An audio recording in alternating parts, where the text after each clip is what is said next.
Bonjour chers internautes. Nous continuons notre visite dans le Panthéon des missionnaires bibliques et aujourd'hui nous allons considérer le personnage de Philippe. C'est un prénom grec qui signifie « celui qui aime les chevaux » et trahit les influences hellénistes dans l'Empire romain qui dominait Israël. On sait qu'il y a plusieurs Philippe dans le déroulement de l'histoire du Nouveau Testament. Mentionnons-en deux. Le premier, nous le trouvons dans l'évangile de Jean, chapitre 1er. C'est celui qui va devenir l'un des 12 et qui va conduire au pied de Jésus son ami Nathanaël. Le deuxième, celui qui fait l'objet de notre étude du jour, et qui apparaît lorsque le besoin d'organisation se fait fortement sentir dans la communauté chrétienne naissante. J'accueille aujourd'hui deux jeunes femmes qui sont pasteurs à la Fédération France-Nord. Donc c'est Karine Elouadin et Élise Lazarus. Bonjour. Et donc elles nous aideront à faire plus ample connaissance avec ce formidable personnage biblique. Alors donc aujourd'hui nous allons parler de Philippe le missionnaire, et comme c'est notre habitude, nous allons confier ce moment entre les mains du Seigneur, donc faisons-le avec la prière de Karine. Père éternel, merci pour le privilège de pouvoir étudier ta parole et de pouvoir mieux comprendre ton enseignement. Seigneur, tu nous appelles à la mission, ce grand mandat que tu as mis en place pour nous. À ce moment où nous étudions, éclaire-nous, éclaire nos internautes, afin que nous puissions avoir le cœur, le zèle, la volonté, la compréhension de pouvoir être unis ensemble pour être une église plus forte et puis pour pouvoir prêcher ton message. Au nom de ton Fils Jésus-Christ, nous t'avons prié. Amen. Amen. Alors donc, commençons notre étude. Dans quelle situation trouvons-nous pour la première fois mentionné le nom de Philippe, donc celui dont nous allons parler aujourd'hui? Alors, ce Philippe dont on parle, ce missionnaire dans cette étude, on va le trouver notamment à partir de Acte 6 au verset 1. Et Acte 6 au verset 1 nous parle d'une église qui traverse une crise assez difficile. Difficile pourquoi? Puisqu'il y a, il semble, d'un côté ceux qu'on appelle les hellénistes, donc qui sont des juifs, mais des juifs qui ont adopté la culture grecque et qui parlent grec, donc des juifs chrétiens. Et nous avons de l'autre côté, apparemment, les Hébreux. Il nous est dit, par exemple, qu'au verset 1, en ce temps-là, le nombre des disciples augmentant, les hellénistes murmurèrent contre les Hébreux parce que leurs veuves étaient négligées dans la distribution de ce qui se faisait chaque jour. Donc on voit qu'en fait, il y a un contexte difficile qui n'est pourtant pas méconnu de ce peuple, puisqu'on pourrait retourner aussi dans l'Exode, Exode 15, où en fait, ce peuple, pareil, murmurait à l'époque, alors qu'ils étaient sortis d'Égypte. Ils commençaient déjà à murmurer, à se dire « mais nous, on n'a pas demandé à être là, mais qu'est-ce que vous nous faites? Pourquoi vous nous guidez ici ?» Et là, on se retrouve encore avec des divergences. Alors, ce Philippe va voir son ministère naître, donc cet appel qui va être fait pour, en tant que... Ici, ce n'est pas mentionné, mais en tout cas, on l'expliquera par la suite, en tant que diacre, en tout cas au service. Il va être appelé au service dans un contexte où il y a besoin, et vous l'avez dit dans l'introduction, d'organisation. Et j'aimerais juste faire une parenthèse sur ce contexte important quand vous dites quelle situation trouvons-nous là. Parce que souvent, c'est ce qu'il peut se passer aussi dans notre vie de chrétiens, dans notre communauté, où il y a des murmures, des bruits sans arrêt, des petites révoltes comme ça à part. Pourquoi ici ils font ça et pourquoi ils ne font pas ça? Mais ça représente aussi une faiblesse spirituelle. Parce que quand on se dit que nous sommes un, et les apôtres ont très bien réagi, les apôtres à ce moment-là se sont dit avec sagesse. Ils n'ont pas cherché à dire « non, non, ce n'est pas vrai. Nous, on s'occupe aussi des hellénistes. L'Église est grande. Il y avait peut-être des personnes qui étaient mises de côté. » En tout cas, ils se sont dit « on va mettre en place cette personne et 7 personnes qui vont pouvoir s'occuper plus grandement de cette Église. Et comme vous l'avez dit, oui, ce n'est pas un hasard. Philippe, comme ceux d'après, il y a Nicanor au verset 5, Nicanor, Procor, Timon, des noms en fait hellénistes, grecs, qui vont pouvoir ouvrir le champ et donc toucher ces veuves et ces autres personnes. Et comme Karine le dit, c'est une situation qui est intéressante à regarder. Parce que moi, ce qui me touche, c'est que ces disciples qui se donnaient beaucoup de mal, en effet, ne décident pas de dire « nous n'avons pas tort », mais décident d'aller vers l'humain. Tout à fait. Ils décident de dire « nous allons demander conseil à Dieu, nous allons trouver des personnes dont on vante les qualités, dont on sait qu'elles sont des personnes sérieuses, des personnes qui ont l'Esprit de Dieu avec elles. » Mais si on étudie bien les noms qui ont été nommés, Karine les a cités, ce ne sont que des noms grecs. C'est-à-dire, plutôt que de s'obstiner chacun de son côté à se faire la guerre,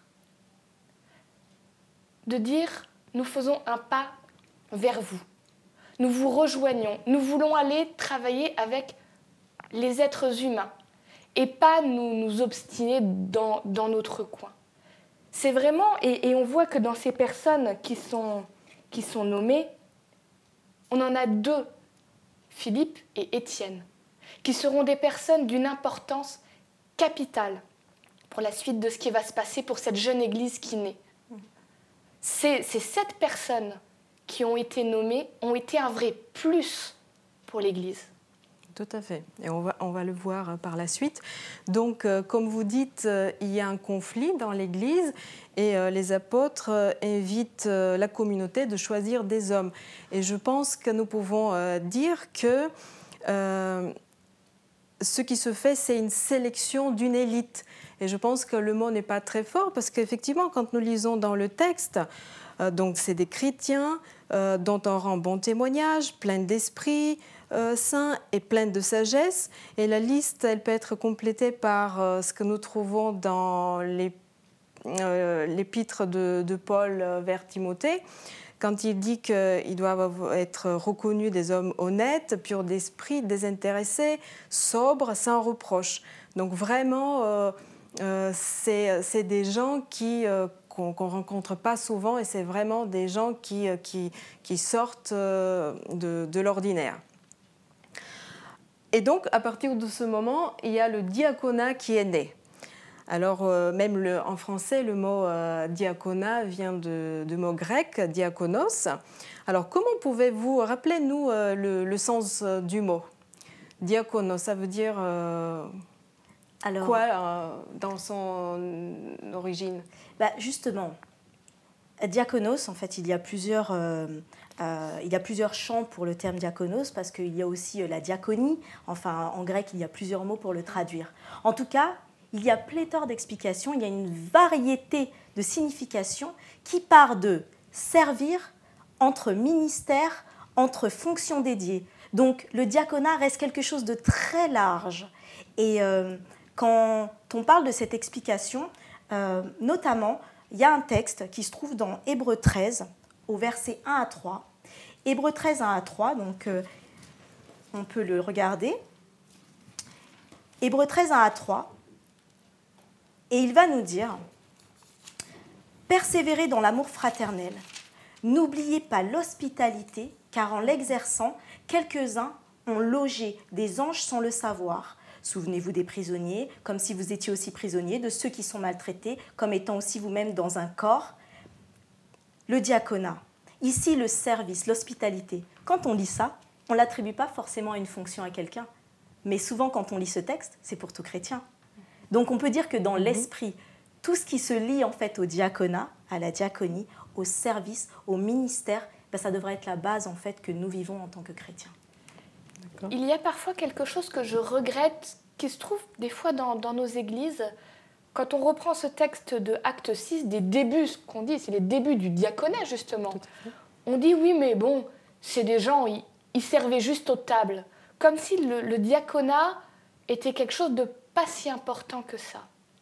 La première chose que je voudrais rappeler, c'est que déjà, rien que dans ce texte, le service aux tables, c'était pas être serveur de bistrot. C'était s'occuper de veuves. Ça veut dire de femmes qui n'avaient aucun autre moyen de survivre que de dépendre de ces hommes-là. C'est pour ça qu'il y avait besoin que ce soit des hommes sages, des hommes pleins d'esprit. Parce qu'il fallait que ce soit des hommes qui ne profitent pas de la situation. Ces femmes dépendaient d'eux. C'était quelque chose de noble qu'on leur demandait de faire. De pratiquer cette hospitalité dont Karine nous a parlé dans Hébreux 13. C'était pas être les hommes de ménage de l'Église. Et aujourd'hui encore, ceux que nous nommons pour être diacres doivent correspondre à tous ces critères. Parce qu'on leur donne des postes de confiance. Ils sont ceux qui prennent soin, ceux qui entourent, ceux qui peut-être vont être les premiers à rencontrer des visiteurs, à leur dire bonjour, à les saluer, à leur dire soyez les bienvenus chez nous. N'ayez pas peur. Peut-être que vous n'êtes jamais venus, vous êtes les bienvenus. Tout ça, c'est une responsabilité importante qui n'a rien à voir avec être homme ou femme de ménage. Alors c'est vrai, souvent le diaconat, parce qu'il veut que chacun se sente bien dans l'Église, souvent il s'occupe aussi que notre Église soit belle et propre. Mais ce n'est qu'une micro-partie de leur service. C'est peut-être ce qui se voit de l'extérieur, mais ce n'est pas ça le cœur de qu'est-ce que c'est le diaconat. Tout à fait, c'est très important de le rappeler. Et la fonction du diaconat, elle est bien résumée dans notre manuel d'église qui lui-même reprend la définition. Donc on retrouve le sens de serviteur, ministre, scribe, donc quelque chose de très intéressant. Scribe, c'est quelqu'un qui est érudit, qui connaît, qui sait écrire et lire, parce que la population, tout le monde ne connaît pas. Et comme Élise, tu le dis, on est loin de cette définition de serveur aux tables, qui est un mot qui n'est pas très heureux parce qu'il véhicule une connotation péjorative dans notre culture aujourd'hui occidentale. Alors justement, n'existe-t-il pas dans nos milieux chrétiens adventistes le risque de considérer le diaconat comme une fonction hiérarchiquement inférieure ? Alors, quand on parle de hiérarchiquement inférieur, sur quoi se base-t-on ? Est-ce qu'on se base sur ce que la société nous reflète pour dire que hiérarchiquement, tu es supérieur à moi ? Dans le texte que j'ai lu, qui était Hébreux 13, on nous parlait de l'hospitalité, que tout le monde doit savoir le faire, tout le monde doit pouvoir le faire. Donc ça ne veut pas dire que forcément le diacre à l'entrée est à même d'accueillir un autre membre ou un visiteur. Nous sommes tous à même de pouvoir faire ce genre de choses. Il y a un autre texte que je lirai pour aller plus rapidement, 1 Timothée 3, 8 à 13, qui va nous dire que ce n'est pas forcément aussi facile. On va se dire, diacre, c'est pour... peut-être, ils font les fonctions qu'il y a dans l'église, d'entretien de la maison. Mais quand on lit 1 Timothée 3, 8 à 13, les diacres aussi doivent être honnêtes, éloignés de la duplicité, des excès de vin, d'un gain sordide, conservant le mystère de la foi dans une conscience pure. C'est quand même quelque chose auquel on aspire en tant que chrétien. Ce côté être mis à part, ce côté être... les mots qu'on aime employer, sanctifié, mais ça revient au même, ça veut dire mis à part. Ensuite, je continue. Qu'on les éprouve d'abord, qu'ils exercent ensuite leur ministère, s'ils sont sans reproche. Et après, les femmes d'eux-mêmes doivent être honnêtes, non médisantes, sobres, fidèles en toutes choses. Le diaconat, c'est quand même quelque chose de sacré, parce qu'ils reçoivent aussi l'imposition des mains, donc comme ça avait été expliqué en fait dans la Bible. Et quand on dit hiérarchiquement inférieur, hélas, c'est la vision, oui, qu'en tant qu'humain, on pose en fait sur ce ministère, qui reste en tout cas, il faut le dire, la base de l'Église. Qui est peut-être méconnue aussi. Qui est aussi méconnue, parce qu'il y a la tradition. La tradition aussi fait que on voit le diacre à l'entrée, on voit le diacre nettoyer. C'est pas toujours, tout le monde n'est pas informé sur ce que c'est, et même des diacres. Bien Certains sûr. diacres ne savent pas que dans le diaconat, il y a cette possibilité de développer des dons. On n'est pas enfermé au diaconat. Un ancien peut très bien être après nommé diacre aussi. Ce n'est pas fermé. Le diaconat, au contraire, qu'est-ce qu'il y a de plus beau que de prendre soin de la maison de Dieu ? Et j'irai même encore plus loin. Karine a dit, que le diaconat est la base de l'Église. Je suis d'accord, mais j'irai encore plus loin, je dirais que le diaconat est le cœur de l'Église. Parce que quand le diaconat ne fonctionne pas dans le sens où justement où les diacres ne sont pas conscients de l'importance de leur ministère, l'Église, c'est comme si le corps, il n'y avait plus de cœur qui bat pour tout faire fonctionner. Parce que le diaconat, c'est ce qui fait le lien entre tous les autres ministères dans l'Église. Et moi, j'ai toujours un problème quand on parle de ministère hiérarchique. Parce qu'en effet, pour moi, c'est vraiment ça quelque chose qui vient du monde. Le pasteur est là-haut, ensuite il y a les anciens qui sont là, ensuite il y a les diacres qui sont là, ensuite il y a ceux qui s'occupent des enfants, ensuite il y a... Et puis tout en bas, il y a peut-être les enfants. Ça ne correspond pas du tout à ce que Jésus lui-même a voulu dire. Et je prends juste un texte qui est dans Jean 13, ce moment où Jésus lave les pieds de ses disciples. Lui, le maître, lui, le Messie, lui, le Sauveur, se met à genoux pour laver les pieds. Et quand ses disciples ne comprennent pas pourquoi il fait ça, il leur dit au verset 13, « Vous m'appelez Maître et Seigneur et vous avez raison, car je le suis. Si donc je vous ai lavé les pieds, moi, le Seigneur et le Maître, vous aussi vous devez vous laver les pieds les uns aux autres, car je vous ai donné l'exemple, afin que vous aussi vous fassiez comme moi j'ai fait pour vous. Amen, amen, je vous le dis, l'esclave n'est pas plus grand que son maître, ni l'apôtre plus grand que celui qui l'a envoyé. Si vous savez cela, heureux êtes-vous, pourvu que vous le fassiez. » L'Église a voulu vivre ça en disant, quand vous prenez un poste dans l'Église, plus il vous demande de temps, plus vous êtes serviteur. Ce n'est pas plus vous êtes là-haut dans la hiérarchie, c'est plus vous êtes au service. Et je pense que toute personne qui accepte un ministère dans l'Église devrait comprendre ça non seulement dans sa tête, mais dans son cœur. Il ne devrait pas y avoir de place pour l'ego, chez les pasteurs, chez les anciens, chez les diacres, chez tous ceux qui servent.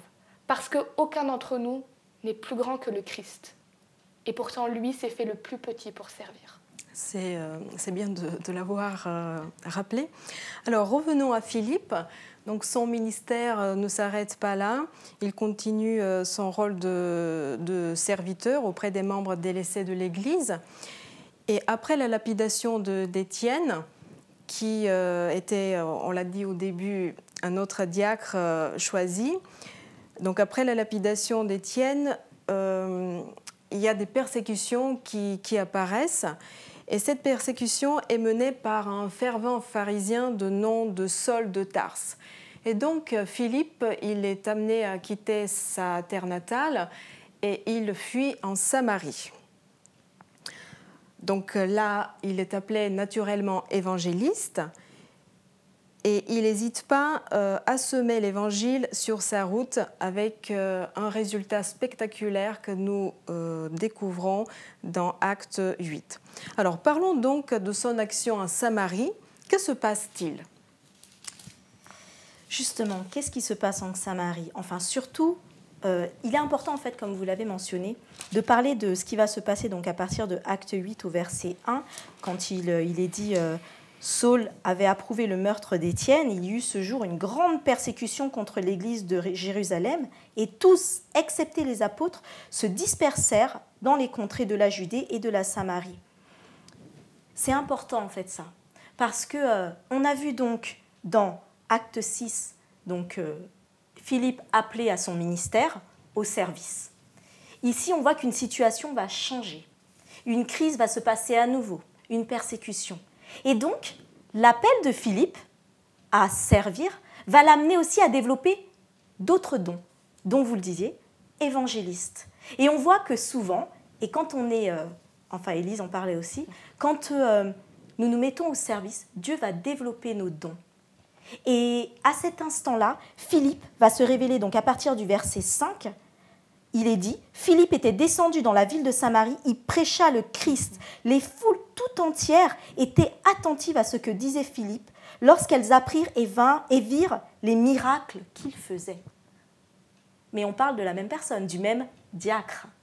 Donc on voit que, on le dit bien dans l'Église, on est là pour développer nos dons, pour développer en fait ce que Dieu a mis en nous, ce que Dieu veut nous faire partager dans son ministère. Il ne souhaite pas simplement qu'on soit ancré à un poste. Et ça, c'est ce que va vivre Philippe. En Samarie, il va prêcher en fait à toute la population et même à ceux qui pensaient être grands, comme le Simon qui est dans cette histoire, où là, Philippe va être reconnu comme celui qui parle pour Dieu et lui-même va le reconnaître comme représentant de Dieu. Et c'est vraiment ça. Quand on est dans la mission, alors on n'est pas dans les postes. On n'est pas dans « ah, moi, je pense que je peux bien accéder à être ancien » ou « je peux bien accéder à avoir tel poste de responsable ». On est au service et on découvre en fait. Et on peut parfois nous proposer « tiens, ça te dirait de faire tel programme ?»« Ah non, mais ça c'est pas pour moi, ça c'est pas pour moi. » Essayons, on verra peut-être si ce n'est pas notre don, mais en tout cas, essayons. Et souvent, on découvre comme ça beaucoup de dons et on arrive à pouvoir faire passer ce Philippe de diacre à évangéliste. Mais dans le cœur, il reste au service de Dieu. Pour axer un petit peu sur ce qu'on peut vivre aujourd'hui dans les églises, on a beaucoup parlé de ministères, de postes. Et c'est vrai qu'il y a des ministères qui existent, certains qui reçoivent même la consécration, l'anciennat, le diaconat. Mais je pense que le service de l'Église et de Dieu dépasse les ministères. C'est-à-dire, il y a un certain nombre de personnes dans les églises qui vont avoir leur nom à côté d'une case ancien ou diacre. Mais pour tous les autres, est-ce que ça veut dire qu'ils n'ont pas à servir Dieu? Est-ce que ça veut dire qu'ils n'ont pas de qualité à mettre au service de Dieu? Bien sûr que non. Au contraire, chaque personne qui dans son cœur a accepté Jésus est appelée à devenir témoin. Quand Jésus, avant de partir, parle aux disciples et leur donne son testament quelque part en leur disant « Allez, faites de tous les disciples, allez sur toute la terre, baptisez les gens, faites des disciples », il n'a pas dit que ceux qui sont reconnus pour un ministère de disciples qui font partie des 12 y aillent. Tout homme, toute femme qui a accepté Christ dans sa vie est appelé à être témoin. Il y a plein de façons d'être témoin. Il y en a qui ont un don pour la parole, il y en a qui ont un don pour le témoignage, il y en a qui sont des invitants. C'est peut-être pas leur truc de parler, mais ils sont capables de faire des liens d'amitié avec les personnes et de dire « Écoute, il y a un programme là dans mon église, est-ce que tu veux ? Est-ce que tu veux pas venir ?» Il y en a qui sont des personnes qui ne disent rien, mais qui agissent, qui sont des témoins autour d'eux parce qu'ils viennent voir les gens. « Est-ce que tu as besoin de quelque chose ? Il est minuit et tu as un problème sur la route, je viens, je suis là. » Il n'y a pas besoin d'avoir son nom à côté d'un poste pour avoir un ministère avec Christ. Chacun d'entre nous est appelé. Nous avons tous fait des études bibliques. Nous connaissons tous au moins le cœur du message. Nous pouvons au moins partager cela. Alors, continuons dans Acte 8. Donc, il y a l'événement qui va, du point de vue biblique, mettre définitivement le ministère de diacre Philippe au sommet de l'activité évangélique. Donc, les deux ministres se rencontrent. Philippe, qui est ministre de l'Évangile et ministre de Jésus, et le haut fonctionnaire, le ministre éthiopien, donc ils se rencontrent. Et pour que l'Esprit l'envoie, pour qu'il l'instruise, et il faut qu'il soit drôlement qualifié, Philippe, non? Alors, on m'a toujours dit, et je l'ai vérifié dans l'Église, quand Dieu appelle, il qualifie. C'est vrai. Et la base là, c'est vraiment qu'il a été appelé par Dieu. C'est que l'ange lui a dit, va. Et en fait, Dieu après met les mots dans la bouche. Donc, et c'est pour ça on parle de ce cœur. Et la Bible insiste sur le cœur d'où viennent tous les trésors. À partir du moment où le cœur est tourné vers Dieu, vers le service, et Élise le disait, le service, donc, voir l'autre comme au-dessus de soi, c'est élever l'autre en fait, c'est vraiment être au service et non pas vouloir diriger ou vouloir mener, même si on a ces qualités de leader, en amenant ça et en étant au service de Dieu, c'est ça qui va faire qu'en fait, Dieu va prendre place. Et donc, qu'est-ce qu'il a fait auprès de cet Éthiopien ? Il est seulement venu vers lui et lui a expliqué un passage. Mais Dieu avait déjà fait le travail dans le cœur. Dieu agit dans nos cœurs. Il agit dans celui qui fait l'action et il agit dans celui qui reçoit l'action.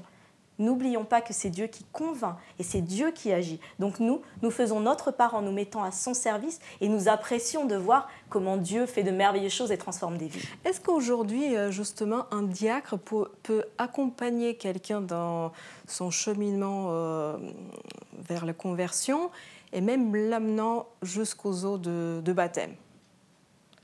Alors, je ne sais pas exactement ce que tu veux dire par là. Alors, là, on voit un diacre, je m'avance, mais c'est vrai que mais dans je dirais, les prérogatives d'un diacre, on ne le voit pas aujourd'hui. Toute personne peut accompagner quelqu'un. Toute personne qui est passée par les eaux du baptême est censée avoir elle-même étudié et accompagné quelqu'un. Pourquoi est-ce que c'est ou des pasteurs ou parfois des anciens qui font le baptême tout simplement pour qu'on sache où on va et que tout et n'importe quoi ne puisse pas être fait et qu'on soit sûr que la personne est allée jusqu'au bout de son chemin, et parce que ce sont des personnes qui ont eu un appel particulier aussi de Dieu et qui ont consacré beaucoup de temps et d'énergie de leur vie à faire ça. Mais dans l'accompagnement d'une personne vers Dieu, je vais aller même plus loin. En tant que pasteur, j'ai fait quelques baptêmes. Dans ces baptêmes, il y a des personnes, c'est moi qui les ai accompagnées. Il y en a d'autres où je suis parfaitement consciente que la personne qui a décidé, qui a réussi par son exemple ou ses paroles à amener la personne jusqu'à Christ, ce n'était pas moi. C'était des membres d'église. Et amen, gloire à Dieu, s'il n'y avait que les anciens ou les pasteurs qui pouvaient faire, on aurait des toutes petites églises parce qu'on n'a que 24 heures dans les journées et 2 bras. Tout le monde, chaque être humain est appelé par Dieu à travailler. Alors, chers internautes, nous espérons vous avoir apporté un peu plus de lumière, non seulement sur le personnage de Philippe, mais aussi sur le rôle du diacre dans l'Église. Le diaconat n'est pas un simple service domestique dans l'Église, mais il lui incombe une mission d'évangélisation et d'édification auprès des membres. Le Seigneur revient et toutes les forces vives de l'Église, tous les ministères devraient être activés pour témoigner du retour du Seigneur. Nous vous donnons rendez-vous la semaine prochaine pour la nouvelle étude et que Dieu vous accompagne. À bientôt.